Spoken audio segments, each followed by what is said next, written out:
ఒక కూరగాయల వ్యాపారికి 11 కోట్ల లాటరీ తగలడం అంటే మామూలు విషయం కాదు. రాజస్థాన్లో ఉంటున్నాడు అతను. కూరగాయలు అమ్ముకుంటూ పంజాబ్కి వెళ్ళాడు వాళ్ళ చుట్టాలని కలవడానికి.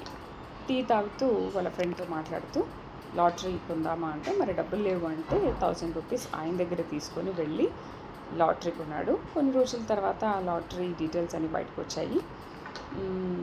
అసలు అతను అది చూసి షాక్ అయిపోయాడు. నాకు లాటరీ తగిలింది ఏంటా అని. ఓ సూపర్ కదా.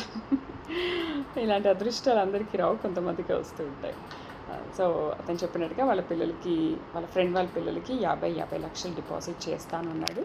అండ్ అతనికి వచ్చిన డబ్బుతోని నా భార్య పిల్లల్ని బాగా చూసుకుంటాను అండ్ నా పిల్లల్ని కూడా బాగా చదివించుకుంటాను అని చెప్పాడు.